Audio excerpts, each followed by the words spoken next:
Hello and welcome to the Helios blog. My name is Helios here for another reaction video. Today, Jordan Peterson talks about the dangers of casual relationships. Let's get into it. The reason she's alone is because she's difficult. Women are not accepting the bare minimum. Women fuck men they respect. All the women who say things like, I'm strong, independent, I don't need no man, like, y'all impress me. Women just gaslight each other and say what they want to hear.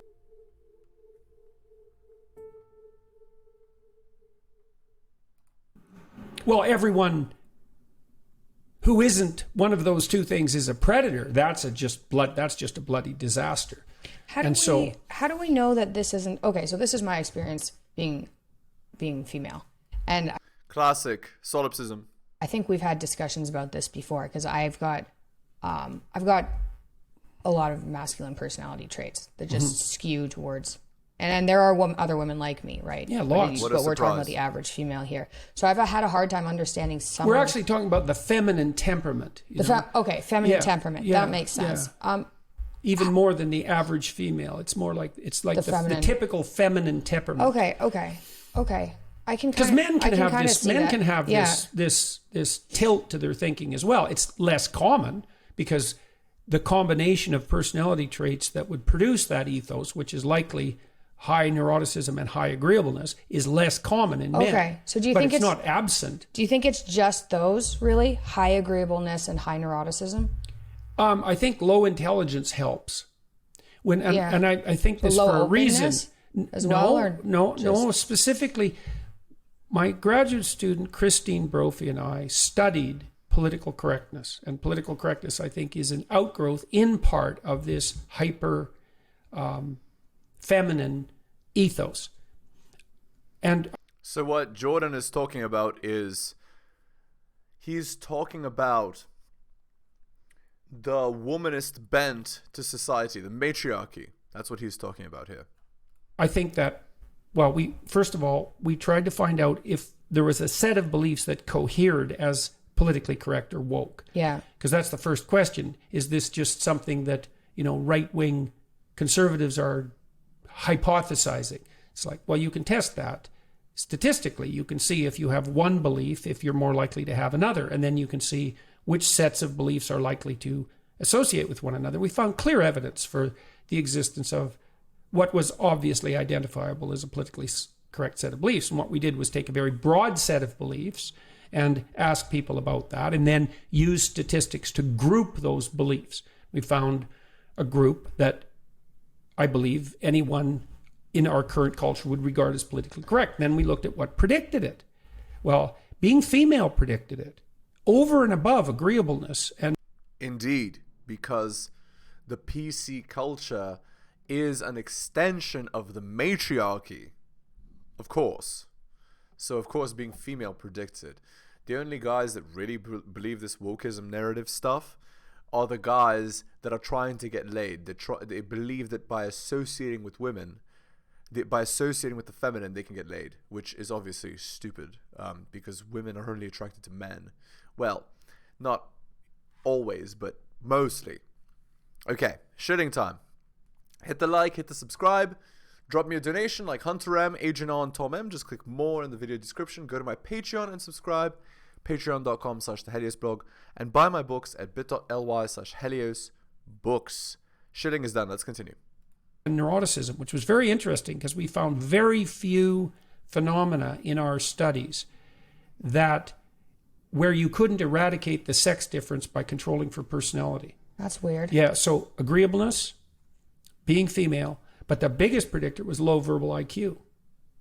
And so you imagine that... So you're saying woke people are stupid? No, I'm saying that people who are less verbally sophisticated are more likely to gravitate towards all-encompassing, simple theories. Indeed. Exactly. So sheep. Or the average uneducated person. And by the way, guys, I don't know if you know, but the schooling system in the West is dying or dropping. Not surprisingly, because people are becoming more stupid. And I believe it's because the whole point is to create two groups of people, a ruling class and peasants, right?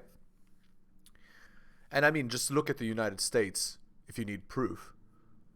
Teachers get paid nothing, right?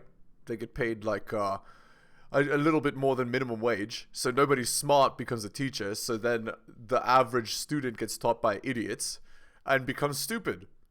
And then they become more susceptible to ideologies like this, destructive ideologies. What a surprise that this is a thing. Because of course they are. So like, kind of like woke people maybe Well, aren't as bright. Well, I think you might be able to say the same thing about people who hold a very low resolution, schematically conservative viewpoint, you know, where they don't deviate from tradition at all. Yeah. And where they're not particularly sophisticated in defending their beliefs. That's not associated with openness. That's mostly low.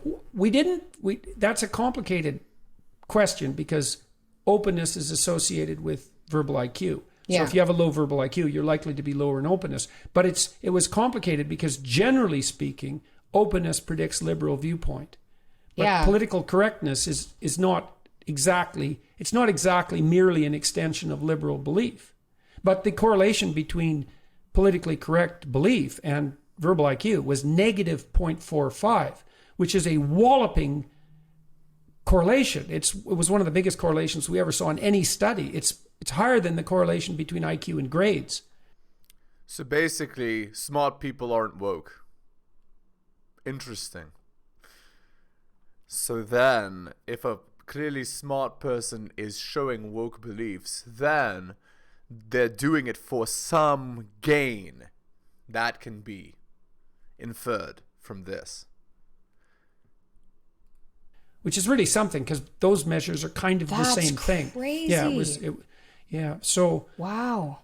So, and you know, there is evidence in the university setting too that the most politically correct disciplines are those who are simultaneously most dominated by females and that have the least bright students. Indeed. You know, like liberal arts type degrees as opposed to hard sciences. What a surprise that people in the hard sciences are less likely to be woke and more likely to actually care about the facts. Are those also the ones that don't actually lead to jobs? They just they lead to jobs debt? now. Oh yeah, they've created this entire ecosystem Yes. so that your humanities degree matters. Yeah, well, your women's studies degree, let's say, or Yeah, sorry. yeah, well, Lumping all the say la vie. humanities together Yeah, there. no, you don't want to do that. You don't want to do that. But, and so, you know, this is part of a broader discussion that. By the way, did you notice that Mikhaila is clearly eclipsed by her father in terms of IQ as well? Because she makes a lot of sweeping generalizations. It's almost like Mikhaila's IQ is like, I'm smart because my dad is smart. Can't you see that? It's kind of the implication here.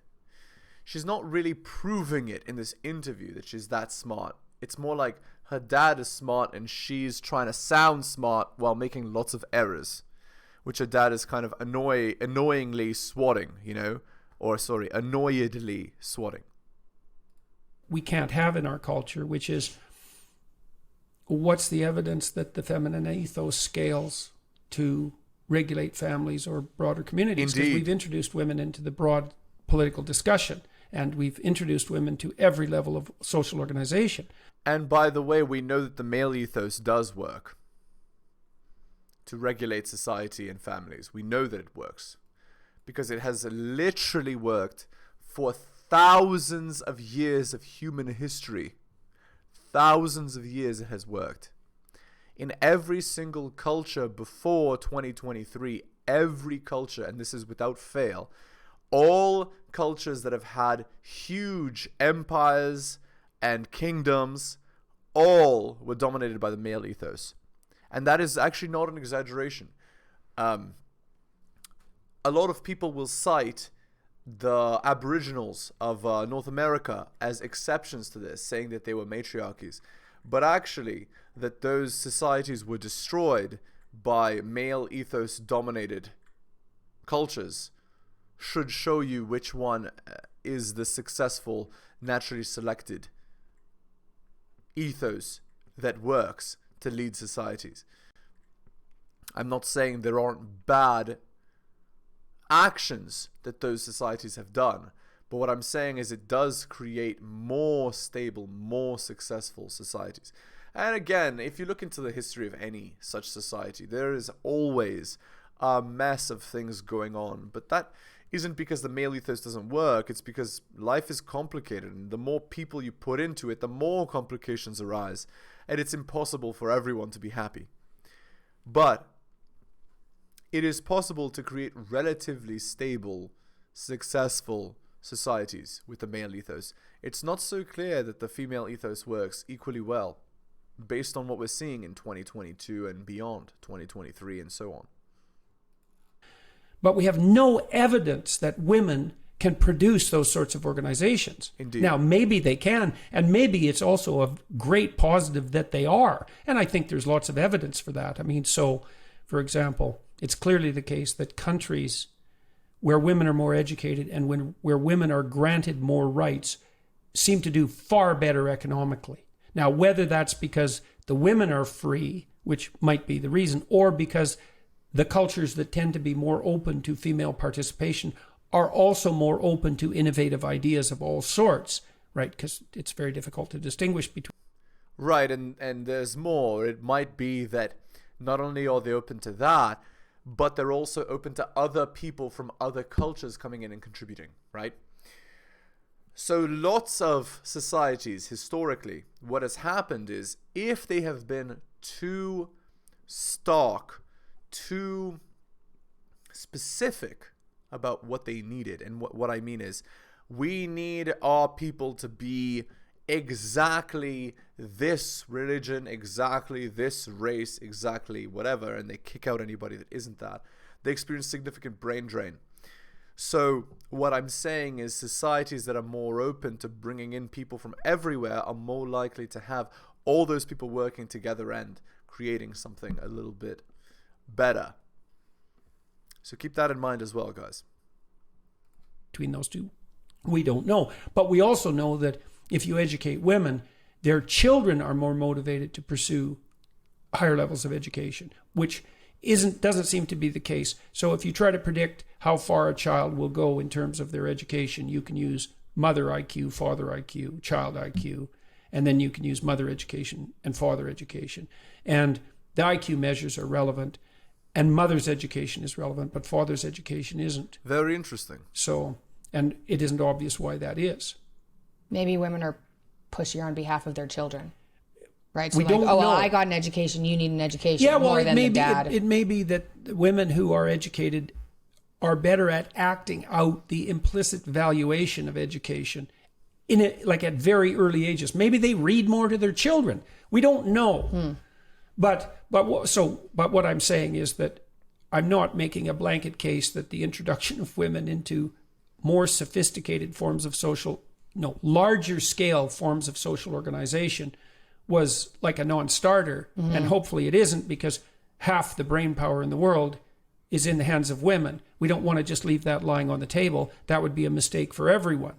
But we have no evidence whatsoever that the maternal ethos scales. And I don't think it does. I think that large scale organizations have to run on conscientiousness, not on agreeableness. And there's evidence for that too. So if you look, so conscientiousness means on hard work and basically, what's the other word? Hard work and earning the part. So you can't select them based on their race, on their gender, but you select them based on their ability. It's a meritocracy. That's conscientiousness. Agreeableness is, we don't want to hurt anyone's feelings. We want everyone to be happy. Your feelings matter, right? And how you're accepted matters. These are two different things.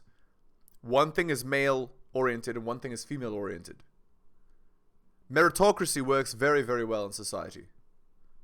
This agreeableness thing, where everyone needs to hold hands and sing Kumbaya, doesn't seem to work so well. actually be negatively correlated with agreeableness. Well, Right. we've looked at what predicts success in complex, functional organizations. And the two biggest predictors are IQ, because IQ is general cognitive ability, and that's just how fast and well you can solve any problem that requires abstraction. And solving it faster is obviously better if it's an important problem because it's more efficient. The other predictor is conscientiousness, not agreeableness. In fact, in the managerial domain, there's some evidence that agreeableness is negatively correlated with success. Yeah. Wait. So what he's saying is two things matter for the success of an organization. How smart you are and how hard you work, basically. I mean, this is intuitively obvious, right? And what's really funny is agreeableness could be negative because if you're too agreeable, you can't say no. If you can't have boundaries, then the people working under you will just do whatever they want and it ruins efficiency. Absolutely. And I think that's because agreeable managers get taken advantage of. That's right. They can't discipline their employees properly, and they get resentful. They feel bad, right? Like what happens Yeah, if you have they to can be fire somebody manipulated. who is having a really hard time, right? And then it's like, oh, I'll let them stay in the company and then well, let your worse company than that, fail. even I think they're prone. And I think this is the fundamental problem with agreeableness in some regard as an ethos is you're completely susceptible to manipulation by narcissists and psychopaths. And we know this technically, we know this biologically. So imagine that you set up a game, a simulation, where everyone is cooperating. You could cheat, but everyone cooperates. Well, you can set up a pretty stable game that's composed of nothing but cooperators. But if you introduce one cheater, one shark, the cheater takes everything. And so this is a chronic problem for societies. It's like as soon as you set up cooperation as the norm, the desirable norm, the iterable norm, the sustainable norm, the productive norm, that means those who mimic cooperation, so narcissists, Machiavellians, psychopaths who pretend to be cooperative and competent, can steal. And then you're faced with the problem of, okay, what do you do with the free riders and the crooks? And the answer is, well, you change society so that they're not victimized. It's like, you are naive beyond belief. You know, it's like, I think it was the mayor of Seattle when Antifa established its, zone of utopia downtown. It's like, well, it'll be just like the summer of love, which, by the way, ended very badly. And that was fine till the lights went off at night and the criminals came to play. And you think, well, they're just victims of an oppressive social organization. It's like, that'll be a real good thing to tell them when they break into your house. Exactly. In old school society, Hammurabi's law code, an eye for an eye, a tooth for a tooth, an arm for an arm. That was the old system, the oldest law code. And that works to deter psychopaths. It works very well because there are gigantic punishments for being a cheater. And if we're looking at the history of someone like, let's say, Alexander the Great, same sort of thing, right? He rewarded people that did their jobs, and he literally executed people for not doing their job well. So, for example, when he went to, Persepolis, where the tomb of Cyrus the Great was? I believe it was Persepolis. You guys can correct me in the comments if I'm wrong. He went to Persepolis and saw the tomb of Cyrus the Great, and it had been neglected. And he felt so disgusted that the governor of the province had failed to keep up the tomb of one of their greatest heroes. He executed that guy. But he didn't just execute, satraps, which were the rulers of different provinces in Persia at the time. He didn't just execute all of them. He rewarded the ones that did a good job and punished severely the ones that didn't do their duty. You see? The cheaters, as Jordan is saying. That's a society that runs on conscientiousness, right? On hard work. And if you know the history of Alexander the Great, you know that he was incredibly hardworking. As hardworking as any soldier, if not more. Okay, let's continue.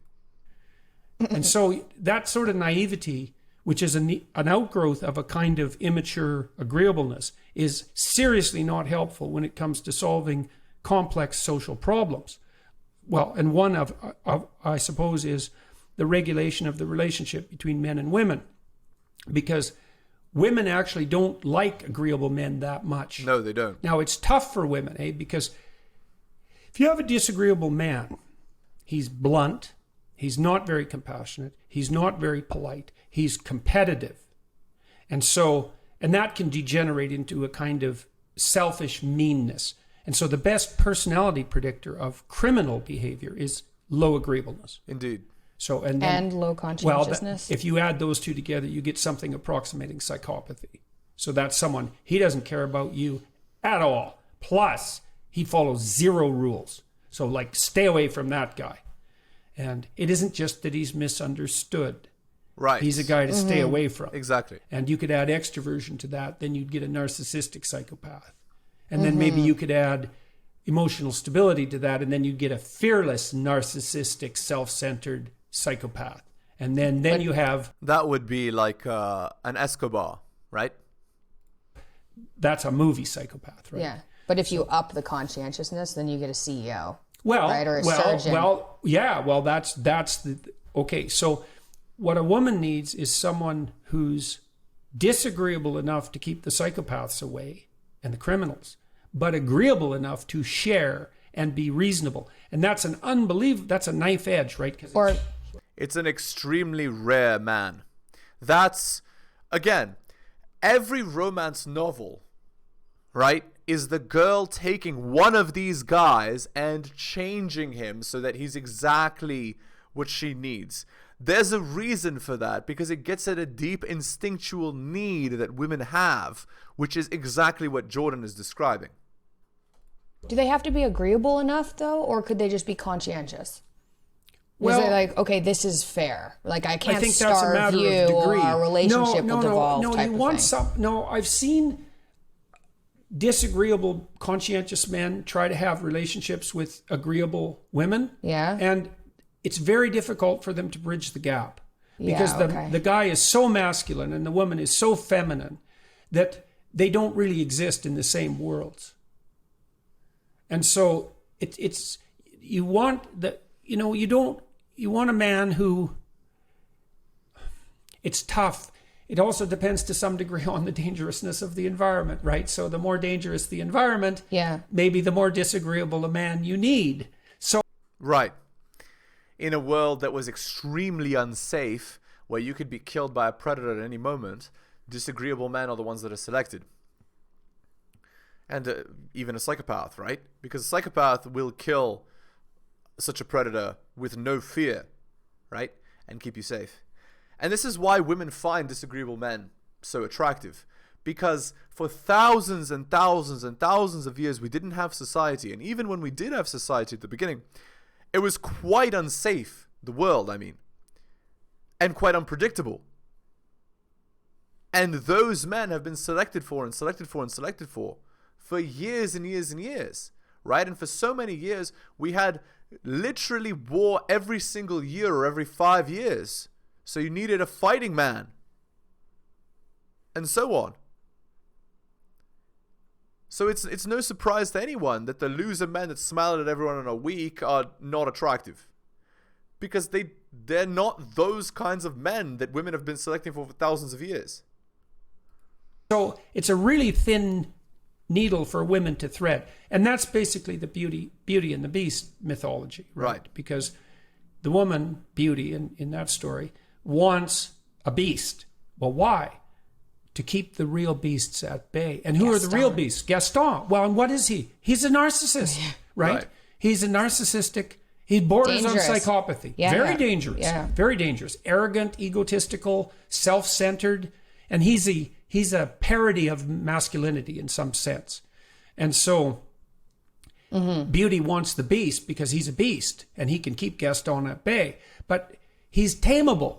And her job, and this is, I think, part of the central female myth of adaptation, like the hero myth is for men. The hero myth is also relevant for women. But it's an admixture for women because they have the Beauty and the Beast thing that has to be done, which I think is primary.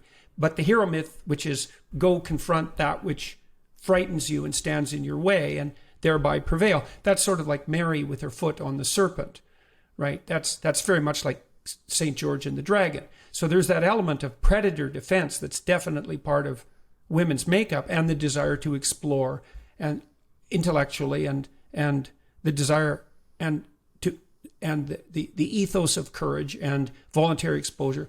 That's all relevant. That's partly why Christ in Christianity is regarded as a universal savior. He's an archetypal hero. So he's sort of like St. George and the Dragon magnified up into a whole nother dimension of... Well, why is Christ the ultimate hero? Because he sacrificed himself utterly for others. That's the point. A utterly self-sacrificing and positive being, holding back the evils, right? That's of the world. That's the idea. Significance, but he's regarded as a figure that's redemptive both for men and women. But then you have the figure of Mary. It's like, well, is Christ redemptive or is Mary? And the answer for women is, well, for the answer for both sexes is both. But indeed, Christ is regarded still as primary for both sexes, which is quite interesting. Okay. We're going to end the video there. Hit the like, hit the subscribe, drop me a donation like Hunter M, Adrian, Tom M, link is in the description. Buy my books at bit.ly/heliosbooks. Go to my Patreon and subscribe, patreon.com/theheliosblog. Thank you so much for listening, guys, especially if you listen to the end. I really do appreciate it. Take care of yourselves, and I'll see you next time.